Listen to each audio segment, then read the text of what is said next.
기간 동안에 이렇게 감독이 됐다라는 프로그램이 있는 걸 여기 와서 알게 됐고, 이게 어떤 특별한 어떤 것으로 아니 이제 다른 그냥 특별한 프로그램인 줄 알았더니 이렇게 또 충무 영화제를 또 감독조합에서 주관하고 있고 또 그 기간 동안 이런 것을 한다는 게 좀 부끄럽지만 여기 와서 알게 돼가지고 더 좀 의미를 두고 더 열심히 해야겠다 이런 생각을 딱 뽑고 있습니다. 네. 좀 물어주세요. 네. 지난 몇 년간 사실 두 편을 찍으셨잖아요. 그거는 정말 몸과 마음이 한계치를 넘어서 상상 가능한 그 한계치를 더 넘어서 사실 다녀온 거라고 생각할 수도 있을 거예요.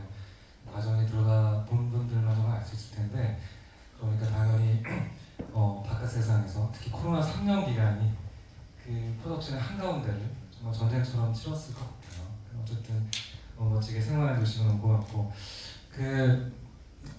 이렇게 마스크를 벗고 이렇게 얘기할 수 있는 것도 저희가 3년 만이에요.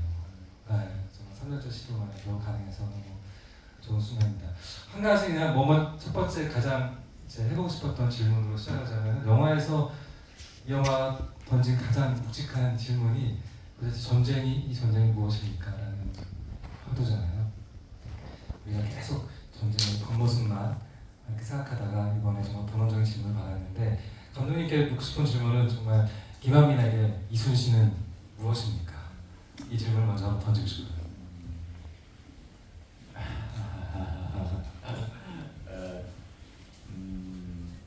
이게 받침이 니은으로 끝나잖아요. 이순신, 김한민. 뭔가 약간 도밀시하기에 쌍니은의 도밀시하기에 괜찮은 분인 것 같고, 그리고 어떻게 보면 사람이 자기의 어떤 그 운명적인 기질이 있는데, 그런 기질이 어떻게 보면 약간 동병상련의 느낌이 있다고 할까요? 이제 그래서 이 양반은 이제 400 바로 30년 전에 야전 사령관으로 뛰셨고, 나는 430년 후에 그의 영화를 만드는 이제 야전의 영화 감독으로 이렇게 만나게 된 게 어쩌면 내 인생을 좀 이렇게 지탱해주는 그런 존재.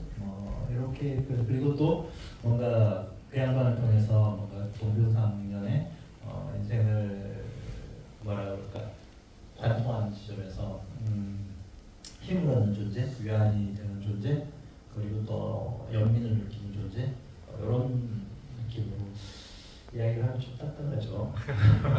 어쨌든 그렇습니다. 네, 사실 어렸을 때 이순신에 대해서 교과서를 통해서 그 밖에 4월 28일이 생일이죠? 네. 최봉탄 씨는 저는 생일도 외워요.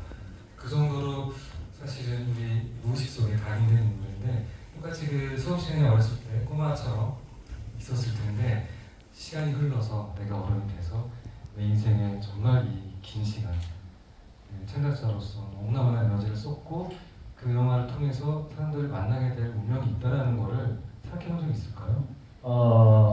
영화 감독으로서 영화를 만들어서 만나게 될 운명은 생각을 못 해봤고요. 다만 이제 어렸을 때 놀았던 추억, 그런 것들이 있었고, 또 내가 태어났던 고향 자체가 그 전라 자수에 있던 바로 그곳이었으니까, 그곳에서 이제 바라보는, 아이러니하지만 제가 태어난 데가 이제 순천이라는데, 전라남도 순천. 근데 거기 이제 외성이 아주 큰 외성터가 있어요. 그게 이제 마지막 노량을 주재했던 노량 해전에 그 당사자였던 이제 고니시키나라는 소서행장이라는 그 일본 외장이 평양성까지 쳐들어갔다가 이제 지리한 또 강화 협상을 또 주도했던 그 인물이 마지막 이순신과 대적했던 바로 그것이 순천 외성이라는 데고, 예교섬이라고 부르기도 하는데, 어쨌든 그 장소에서 어린 시절 보냈던 인연. 근데 이제 영화로 다시 이제 그게 재탄생할 줄은, 특히 노량의 마지막 노량의 이제 3부작의 그 마지막 그 영화에서는 이 그 순천 외상터만 남아있는 곳을 완벽하게 복원을 했어요. 네. 노량의 스포일러 지금 벌써. 천수각이랑 높은 막루같이 생겨진 그런 그런 탑 같은 그런 공간부터 시작해서 그곳에서 이순신이 앞에 장도 앞바다를 딱 봉쇄하고 있는 걸 쳐다보는 권희시의 심정으로 이렇게 쳐다보면 지금은 간척지가 되어서 이제 산업단지로 탈바꿈가 되어 있는데 그곳을 이제 영화 속에서 그렇게 다시 순천 외상으로 완벽하게 재현해낸 한세바트를 처음 이제 딱 접했을 때 굉장히 뭐라 그럴까 좀 감회가 좀 남달랐다 그럴까요? 네, 그런 게 굉장히 컸었습니다. 네. 굉장히 운명적인 느낌이 있네요.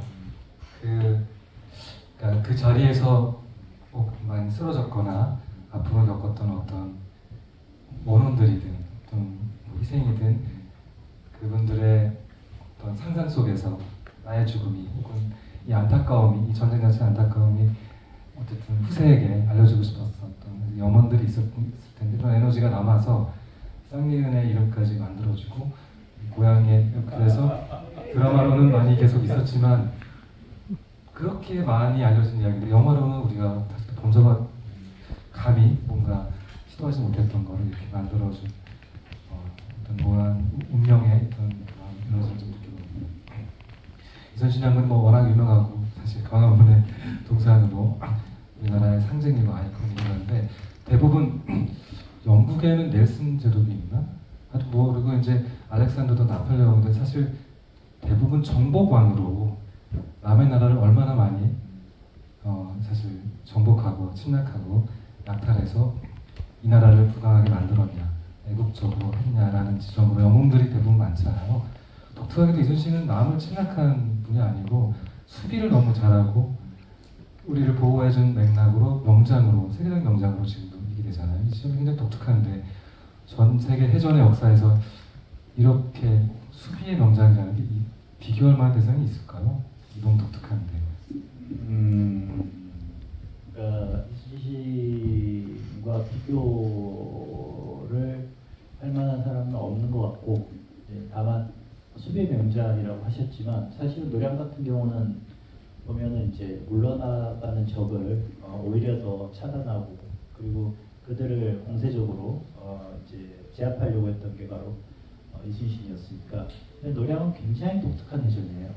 그래서 물러나겠다는 적들 그리고 같은 연합 수군이었던 진린 그리고 임금인 선조조차도 뭐 이 전쟁에 너무 목매달지 말라라고 했음에도 불구하고 이순신은 끝까지 싸운단 말이죠.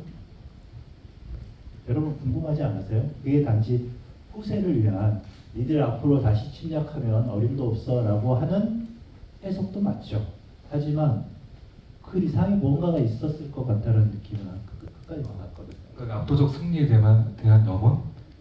요번에 이제 던졌잖아요 한산에. 압도적 승리 그리고 그게 이제 한산의 테마죠. 그렇죠. 근데 노량에서는 완벽한 승리에 대한 테마가 있는 거죠. 그렇군요.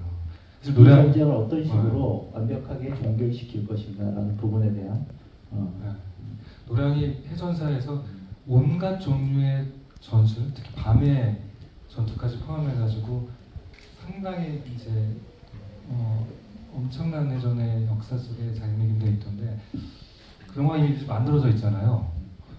정말 너무 궁금합니다. 아니 우스갯소리로 그랬어요. 네. 아니 명량 만들고 지금 한산 개봉한 게 8년인데 노량을 또 따로 준비해서 또 촬영하고 찍다가는 환갑 넘어가겠다 이제. 그러게요.